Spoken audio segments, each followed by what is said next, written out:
Hi everyone, this is Jim. Welcome to episode 29 of Chess Basics, Things Every Chess Player Ought to Know. Today in this video we're going to look at the openings again. Previously I did a couple series of videos on the openings where I covered the Ruy Lopez, all the main lines. I'm going to switch to a different opening now, and this one is called the Italian game, or the Giuoco Piano. So let's put it on the board. E4, E5, just like the Ruy. Knight F3 attacking the E5 pawn, and Knight C6 defending. Also just like the Ruy. And now the main move for the Ruy, the move to define the Ruy Lopez is bishop to B5, putting pressure on the knight and indirectly putting pressure on black's center pawn. Of course, you can't take the knight and win that pawn. For details, you have to see my earlier videos. I'm not going to go into that now. Now, the move I'm going to talk about in this video is bishop to C4. It's a move with a different idea, putting immediate pressure on the king side and particularly the pawn on F7. This is the Italian game, or the Giuoco Piano.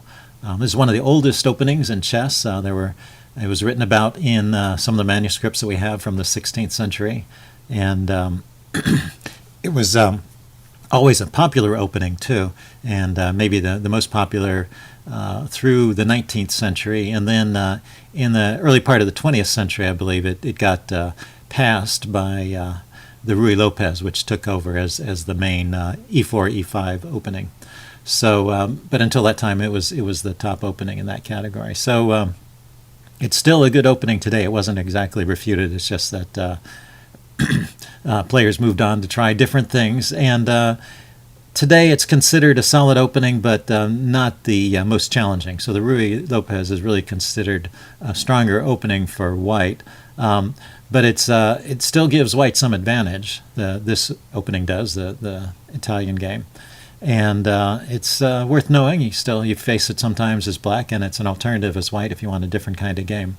Now, the name Giuoco Piano means quiet game, and it does have the reputation of being kind of quiet and not too aggressive, but there are interesting, sharp lines that can be played in this game. It really depends on how both sides want to play, whether it's a quiet game or not. So it's worth knowing and adding to your repertoire, and it suits many, many styles. Whether you're looking for a quiet positional maneuvering game, or whether you're looking for a sharp attacking aggressive game. So bishop c4, the main replies to bishop c4 are knight f6 and bishop c5. Now knight f6, to talk about that first, is the two knights defense, and I'm going to do a separate video on that. I just want to mention briefly that knight f6 allows the shot knight g5 with a double attack on the well, two pieces coordinating to attack on f7, I mean. And this leads to some interesting and very tactical play. So that's a main line. But the other main line is bishop to c5, and that's what we're going to look at in this game, bishop to c5 instead of knight f6. And after this move, bishop to c5, there's a number of different choices, but the main line here is c3. Just preparing to build up in a strong center. Now let me briefly mention that there are alternatives here. b4 is a major line known as the Evans Gambit. And the idea with this, just to quickly show you, is to hit the bishop with c3, and after the bishop moves, it can go back here or back here. Get in the move d4 and build up a big center. So that's an interesting way to play, and I'm going to cover that in a separate video. So that's the Evans Gambit, b4. Other moves that could be played here are d3. That's known as the Giuoco Pianissimo, meaning the very quiet game. So you may slowly build up in the center with this line, but you're starting out very modestly and looking for a small edge. But you do keep a certain edge as white, so it's not necessarily a bad way to play. It's just a very quiet way, as the name implies. You can castle as an option, and but the main move is c3. After all of those others are slightly less popular. c3 is really the main line, and that's what I want to talk about.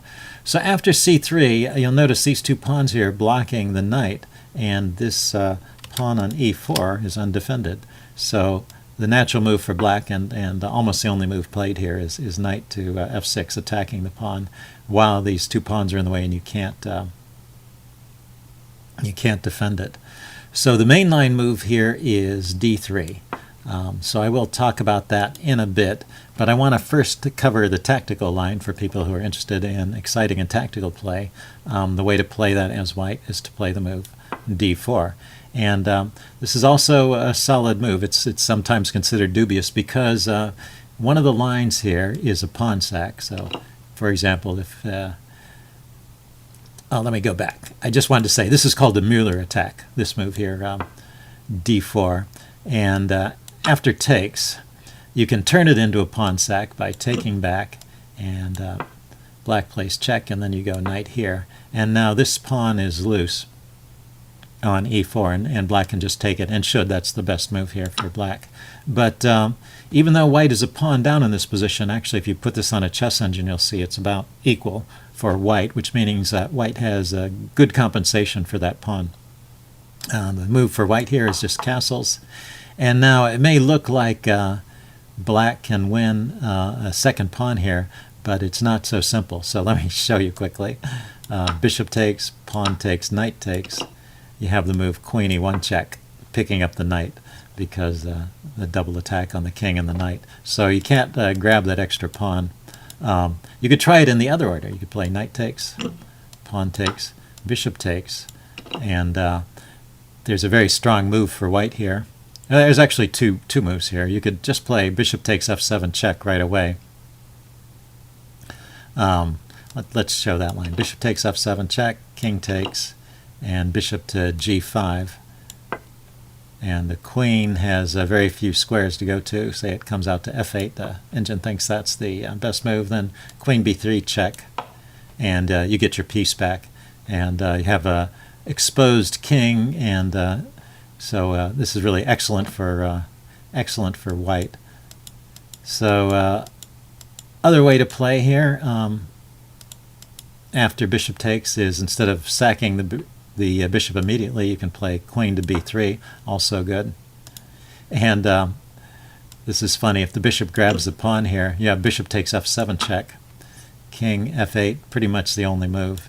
King e7 is even worse. And then bishop to g5, trapping the queen, and white is just winning. So you have to, as black, you have to be careful to avoid being too greedy. The key difference in this position between white's position and black's is that white is castled and black hasn't. So going after that second pawn is dangerous. So the best move here, after many experiments over the course of the 18th and 19th centuries, turns out to be taking with the bishop, but then not taking again, and then just defending the knight with d5, and then this bishop should retreat, or you can play the move queen c2. This is an interesting way to play too. The queen attacking the knight, so if pawn takes bishop, queen takes knight, and once again white is a pawn down still, but with either of these moves, with either this move or bishop to d3 rather, bishop d3 attacking the knight, and threatening to pin here, by the way. So even though white is a pawn down, he really has an excellent position, and if you place this on a chess engine, you'll see it's rated as about equal, and so good compensation for white. So that's the Moeller attack. There's one more line in the Moeller that might be interesting to you. You have an option after pawn takes of not taking right away, but throwing in the move e5, hitting the knight. And now the only move for black that maintains equality here is d5, and then the bishop can drop back to e2. And again, this is a good line, but it's rated about even, and it's not a pawn sack this time. The knight comes to e4, and then c takes d4, and then the bishop can play bishop b4 check, or you can also drop back to b6, about even. So this is an interesting way to play. White no longer has that opening advantage that he has in many other lines, but he has a target here with this somewhat oddly placed knight, and you know, both sides can just castle and the game continues. So it's an interesting way to play. So that is the Moeller attack. So let's back up. But I also wanted to show you what's considered the main line here, which is to play, instead of d4, just play d3, defend that pawn. And you've got a very solid setup here as white, and you have the usual kind of opening advantage. Now black, his plan here is to play d6, castle, develop his light squared bishop, and but a6 is also a move, and this is because white has the idea of advancing the b pawn and harassing the bishop, and it's nice to give the bishop a retreat square. And also it keeps the pawn from keeps the b pawn from showing up here on b5, chasing the knight away and potentially winning the e5 pawn. So this is one idea for white, is to continue the attack with, and I mean, not continue the attack, to gain space on the queen side with these pawn moves. And the other plan that white has in this position is rerouting the knight, similar to the way you might do it in a Ruy Lopez. So there's a lot of similarities actually between this position and a closed Ruy Lopez. In the Ruy, the bishop went to b5, but then it often got kicked with the pawn to a4 and then to b3. So it ends up on this same diagonal. So there are a lot of similarities between these two positions.